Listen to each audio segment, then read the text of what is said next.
Hello everyone, welcome back to Let's Replay Metroid Fusion. In the last part, we got the auxiliary power back up and got the space jump from the Ghetto, which I actually mistakenly called that. It's actually called the Yakuza X. Ghetto is just the name of the track. And now we're going to continue on and see if we can find out where all these vines are coming from, because this is kind of weird. Although some of them are floating without being connected to anything, so, gravity.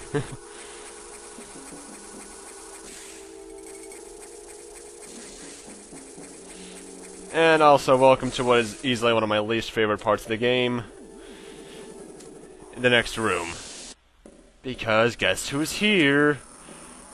It's our old friend, the SAX. You can freeze it with ice missiles, but still... let's see, I'm going to keep an eye on my health, what happens when he hits me once. Yeah, that took 3 energy tanks. Wow. Yeah, this thing hurts. There technically is a bit of a shortcut you can take during this, but, no thank you.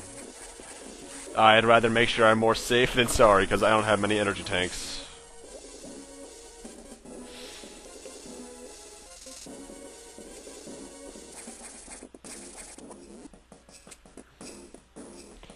Yeah, thank God it's dumb. Anyway, the shortcut you could have done is actually blown up those missile blocks right there and then jumped right down there, because it wouldn't actually go in there, it'd just jump right over you. Over and over again until you actually left the room. And as far as I can remember, that's actually the only required SAX chase. Yeah, I think it is, actually. Yeah, it totally is. Although I will say this. The SAX chases actually do at least pump adrenaline through my blood, because the music is even more creepy and threatening than his usual theme. Anyway, yeah, we're back in Sector 2. Yay. Not really, I hate this place. Though I like the music. Anyway, there is a power bomb tank you can actually get in this room. It is, well, you just have to blow up these walls. Nothing more complicated than that. Anyway, as you might notice, due to that SAX chase, I am extremely low on health. But there is a thankfully not really thankfully, a sorrowfully unmarked room that you can actually go into that's actually right in this room right here. Though getting to it is a bit, I'm not sure how people figured out this was here, unless it was in the, strategy guide's, maps. Go to Morph Ball and roll to the right. Secret recharge room. Really wish it was on the map, because otherwise people would probably die a lot more to this next boss.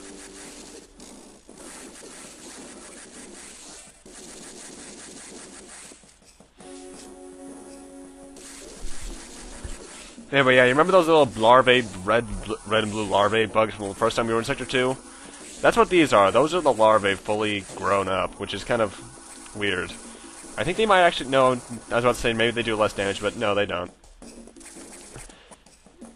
Anyway, yeah, there's a boss there. Fun. Well, actually, it's a rather easy boss, although the first phase is annoying as hell.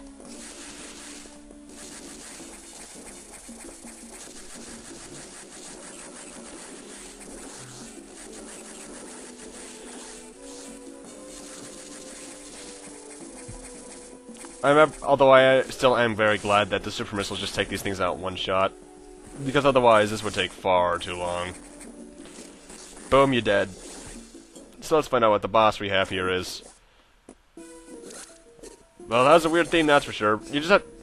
The boss is just that thing on the right that looks like a Chozo statue. Just missile it to death. What's really annoying about this fight, though, is the environment itself, not the boss.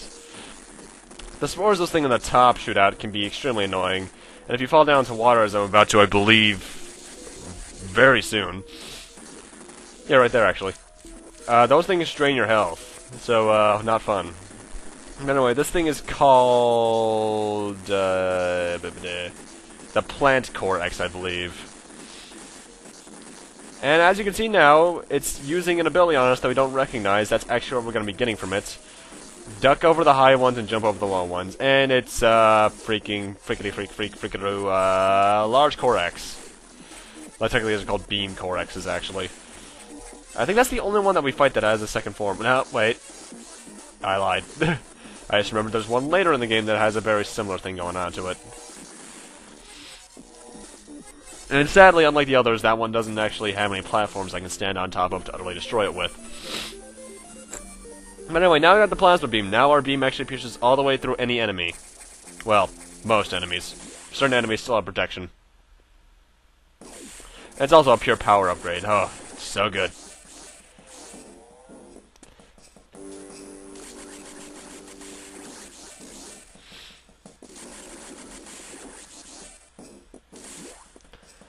So now we're actually done here in Sector 2. That Plan Core X was what was choking the reactor core, so now all power is back online.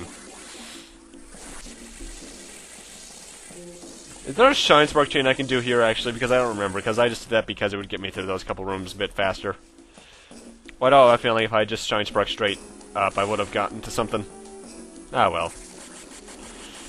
But now we're back in the old area of Sector 2 that we were in like, Part 2, which is kind of nostalgic, actually. Although seeing all these cocoon husks is kind of gross. And one thing I'm surprised I haven't mentioned yet, Power Bomb actually does count as a bomb, so it will destroy bomb blocks.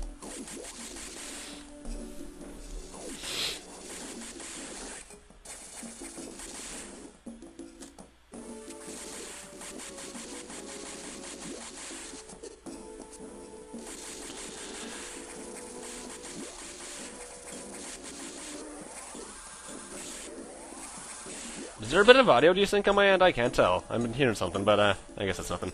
Anyway, I want those 4 energy tanks, so thank you. Let's go see what Mr. Purple has to say.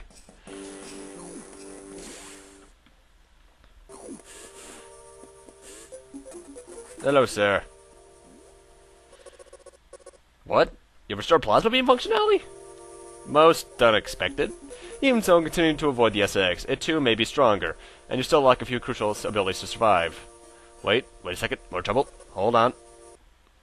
I've isolated the cause. There's been an explosion in the ARC data room. Samus, go to Sector 5. Is your objective clear? The damage is staggering. Find out what's causing it. Yay, last time we're going to Sector 5. I really get tired of this place after a while.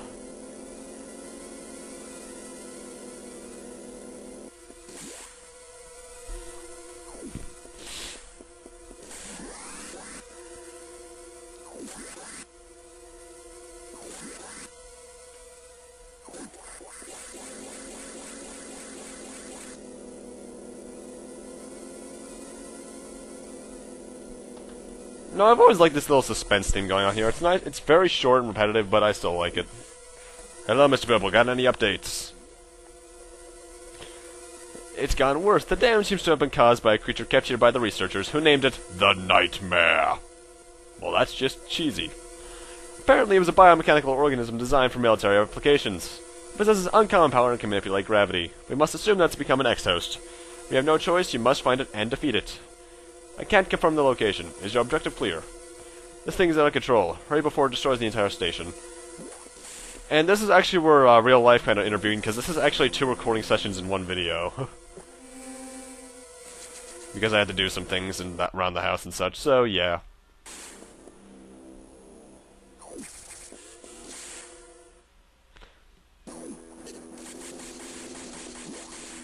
Let's head back through Sector 5. I could have taken the gun to the left for what I'm about to do, but I like doing it from in this room anyway. And Jesus, this nightmare really blew shit up. Anyways, you can probably tell there's just enough room for you to actually do a Shine Spark, we'll get a speed booster going in this area. So what I'm going to be doing is a bit of a speedrunning trick. This is my Shine Spark of Justice. Whee! Shoulder tackled! Love doing that, that's so satisfying. Anyway, you actually can't go through that little hole in the wall, although I think in the room next to it there is actually something there. Probably a power bomb for all I know. And we have space powers underwater again, so yay. And since we're underwater, our jump is gimped, and we can't space jump either. And we just barely saw it there, but the space powers in here actually become mermen, pretty much, when they fuse with another X, so yeah. That's kind of weird.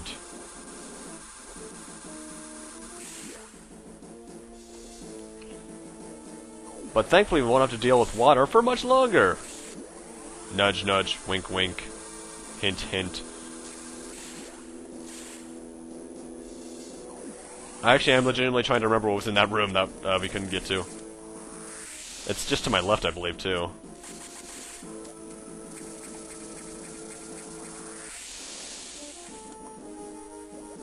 Now, I might look like I'm being an idiot and jumping for no reason, but there is actually a little hidden passage here.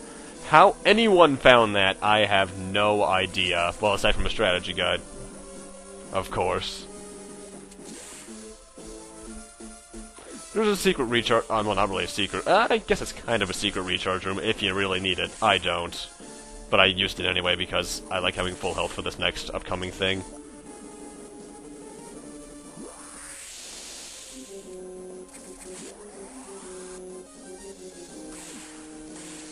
Save room there if you need it. I actually kind of recommend using that one just in case. Because what's coming up here can be kind of annoying. Anyway, you're going to want a space jump up here for the boss door. To the right is something you just can't progress past. Anyway, and here we got an energy tank. Where's the boss? The energy tank was a true enemy all along.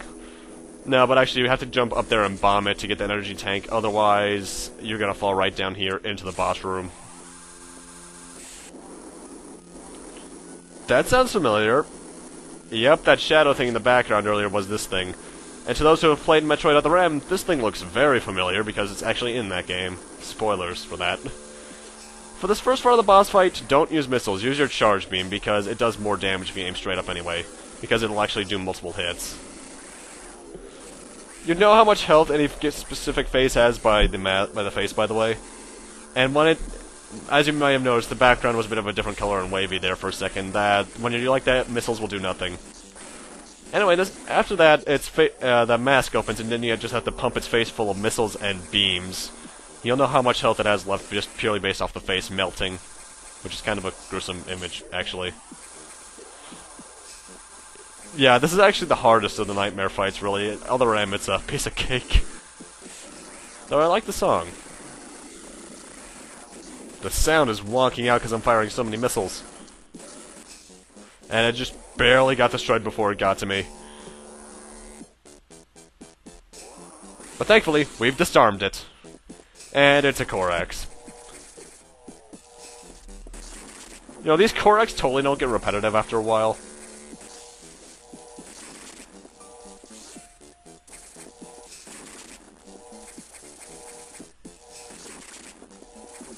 But, yeah, the nightmare's not that hard at all, really. Just in case you might want to save, though. But for beating him, we get the gravity suit. Now we can not only move freely in water and, yeah, just move freely in water. We are actually immune to lava damage as well. And we're also nice little purple and green. I actually really like this color scheme. I think the normal gravity suit from the other games looks better, but yeah. Actually, is that green or is that blue on the suit? I can't tell. Anyway, you're going to want to walk to the right so you can speed boost through that.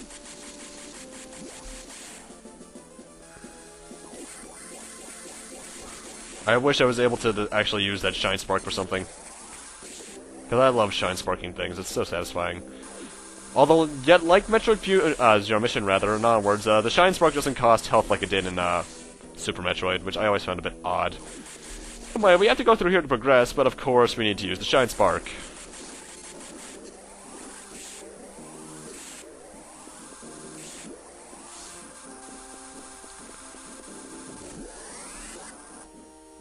Yeah, actually, that's one bad thing kind of about the plasma beam. It pierces enemies, sure, but that also means it can open doors you don't want to open. It can accidentally lead you out of the area. Anyway, we want to go through here, activate that, and actually... Not Shine Spark there. I was just being an idiot. I forgot where to Shine Spark, honestly. You have to Shine Spark in between those two poles, because there's actually a power bank up there that I want. However, well... So I missed! Yeah. Let's get this power up, shall we? I like having around 17 plus power bombs, just in case.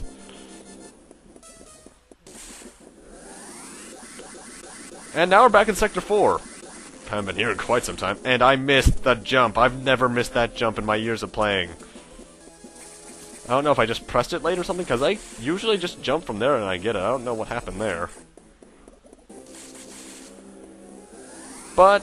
with us getting through that door and being in the second section of Sector 4, I'm gonna need to end this thing off here. Thank you guys for watching, rate, comment, subscribe, all that kind of stuff. And next time on Let's Replay Metroid Fusion, we'll be going through the second half of Sector 4 and seeing what we can do throughout here. See you guys then.